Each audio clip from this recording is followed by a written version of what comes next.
Salut Kamel, respect à toi, chef terre. Salut à toute la grande famille. Voilà, aujourd'hui encore, on est dans la même série, le même film. Déjà, on a vu tellement d'épisodes, mais aujourd'hui, il nous montre une nouvelle saison, le génocide pharmacologique. Aujourd'hui encore, on vient chez nous, on dit vacciner nos petits frères, nos petites sœurs contre le tétanos. Mais ces derniers sont en train de recevoir des quantités importantes de produits chimiques qui leur rendront simplement stériles à l'âge de leur adolescence. C'est ça, il faille maintenant détruire l'Afrique depuis ses racines. C'est la faute à personne, car à la maison, on a environ un médecin pour je ne sais combien de milliers d'habitants. Mais voilà, ne prend surtout pas le fait que il y a environ un cinquième des fils qui ont laissé la patrie sont dehors pour ce domaine d'activité en considération. Car le retour au bercail est trop dur. Alors on a décidé de s'accrocher en bain avec les trois mains. Peu importe s'il y avait de lourds diplômes, on doit devenir baby-sitter des personnes du troisième âge ou je ne sais quoi. Du moment que le salaire est considérable, eh bien, le reste n'a pas d'importance. Je savais déjà que je suis un très bon abruti, mais aujourd'hui encore, je me rends compte que c'est plus pire. Et ma jeunesse, elle ne fait sûrement pas l'exception. Désolé, père et président Nelson Mandela. Ma jeunesse, c'est simplement trouver de nouveaux zéros. Des musiciens de pacotille aux musiciens de pornographie, des psychopathes aux Illuminati. La liste est très longue. Chacun fait juste son choix. Peu importe qu'ils disent à qui veut entendre, qu'ils boivent le cerveau de ma jeunesse pour être ce qu'ils sont. Là, l'éducation des tout petits, on s'en tape. Du moment qu'on peut se branler devant son écran, eh bien le reste n'a pas d'importance. C'est l'Afrique. Merci à toi encore, Père Nelson Mandela. Jusqu'ici, tu restes le seul qui a compris. Juste un an que tu nous as laissé, mais personne n'a appris de toi. Quitter les choses avant qu'elles nous quittent. Merci car ça t'a donné le temps d'écrire des livres. Nous avons très bien compris, ce sont des incantations. Quand nous trouverons le corps du phénix, on utilisera sûrement tes écrits pour réveiller ces flammes. Merci à toi, président Kadhafi. Ils nous ont dit de toi que tu étais un dictateur. Depuis que tu es parti, la terre ne connaît plus que la démocratie. Mais merci. Sinon, tu étais devenu trop dangereux. Comment as-tu osé donner de l'eau et de la lumière gratuitement à des populations africaines en leur vendant le pétrole au prix de rien? Pourtant, le produit vaut de l'or sur le marché mondial. Merci, grâce à toi, je sais aujourd'hui pourquoi à une époque, les prix des télécommunications chutaient dans mon pays. Si tu étais encore là, sûrement, elle devait déjà être aussi bonne et fluide que partout ailleurs dans le monde. Je comprends aujourd'hui pourquoi tes fils rentraient travailler avec toi dans tes plus grands projets. Enrichissement de l'uranium. construction de satellites. La liste est longue. Comment ne pas rentrer quand on a passé sa vie d'étudiant à l'extérieur à recevoir des bourses valant le salaire moyen d'un Français aisé. Merci encore à toi, car aujourd'hui je sais que j'aurais pu avoir ma monnaie en cette année qui s'achève, ma propre monnaie. Mais hélas, trop beau pour être vrai, il a fallu que tu partes. Ils nous auront sûrement pris un père, mais pas le panafricanisme. Désolé Kwame Nkrumah, tu nous l'as très bien fait savoir. Cette guerre dite mondiale n'était que l'affaire des autres et l'Afrique n'y avait rien à voir. Mais hélas, aujourd'hui dans les 5 plus grandes banques d'Afrique, le droit de veto court à grandes jambes. Le droit de veto, c'est l'un de ces privilèges qu'ils se sont partagés après la guerre. Ils ont été appelés les alliés. Voilà, nous sommes là, derrière cette monnaie.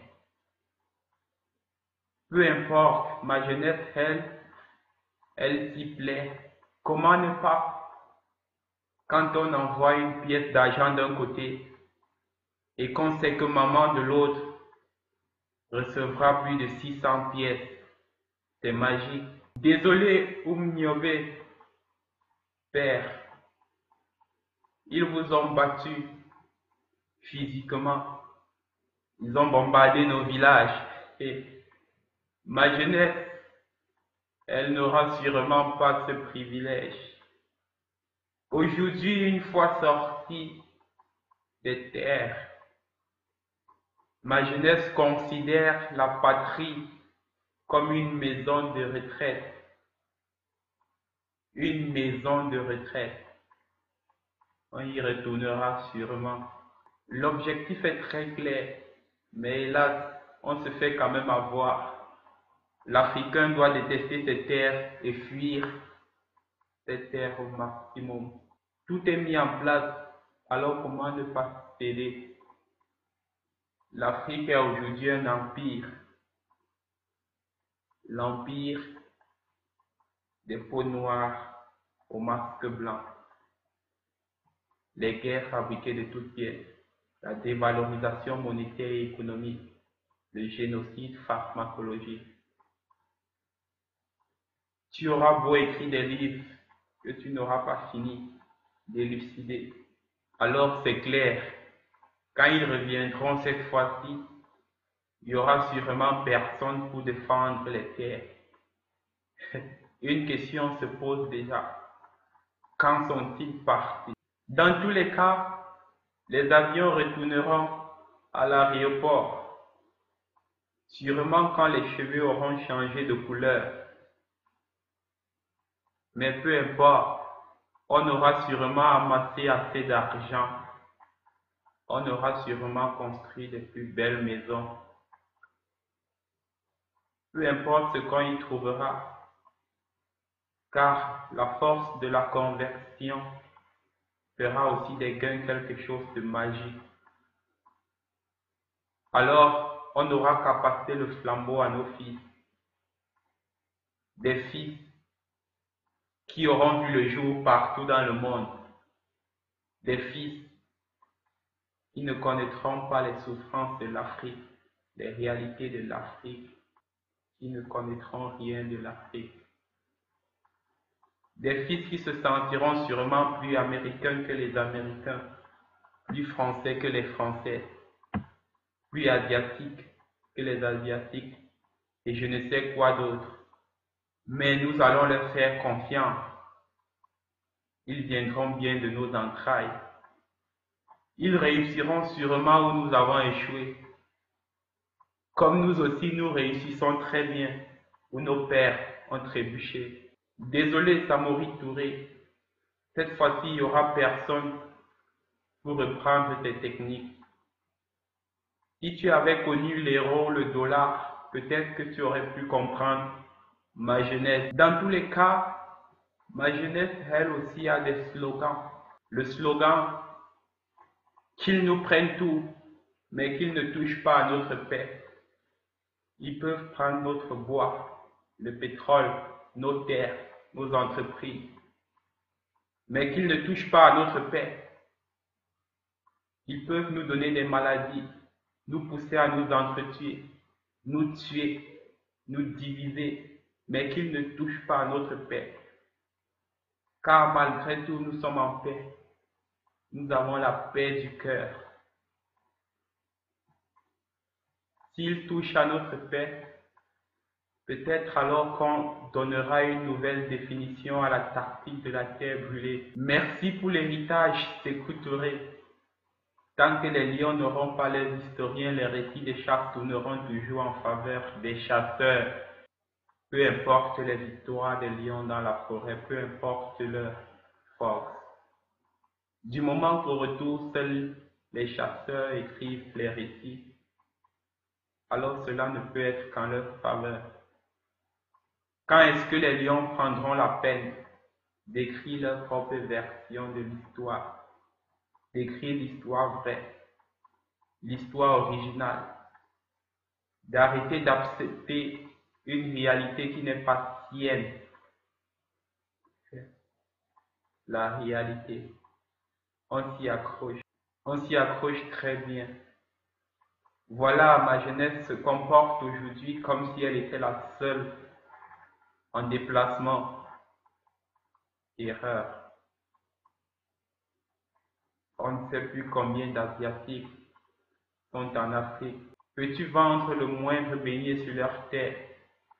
Va savoir. Plusieurs Africains sont ingénieurs sur leur sol, mais incapables d'y vendre la moindre pièce, obligés de tout transporter vers l'Afrique, où les frères consomment les produits croyant que la fabrication est chinoise. Nous avons aujourd'hui au Maroc 300 000 travailleurs clandestins espagnols et environ 30 000 Français au Maroc. Personne ne demande les papiers, rien du tout. Mais à peine que ma jeunesse bouge dans le monde, les papiers, ces fameux papiers, avec le bois de qui sont-ils fabriqués? As-tu eu ton mot à dire quand ce bois quittait tes forêts? Va savoir.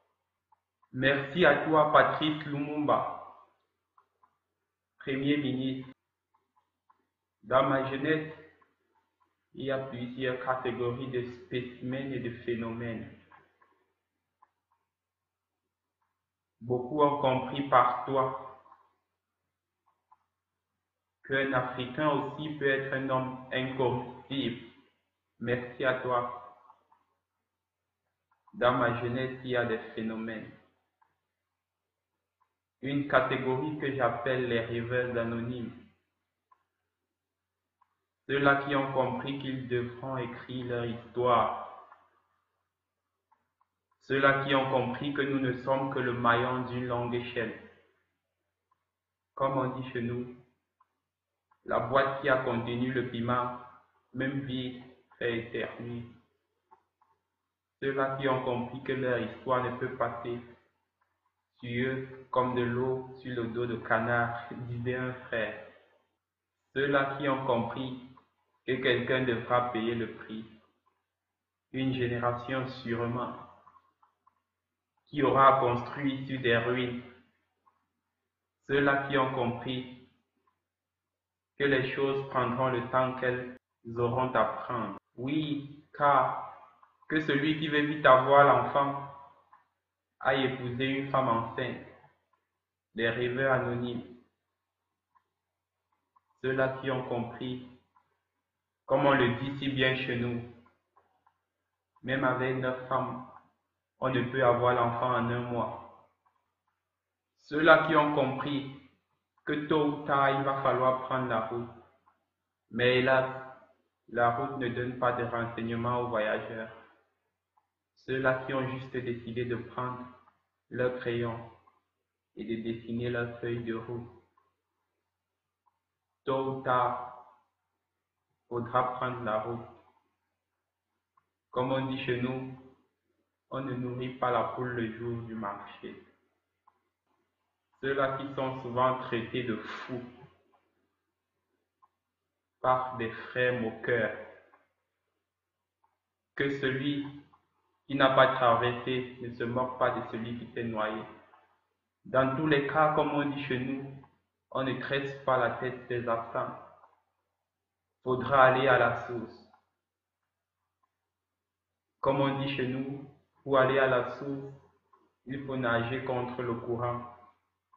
Ton proche, tu t'en laves sans jamais pour autant en devenir propre. Comme on dit chez nous, peu importe la longueur du jet d'urine, c'est entre les cuisses que les dernières gouttes tomberont. Le message a été très clair. Les rois n'aiment pas ceux qui leur ont vu nus.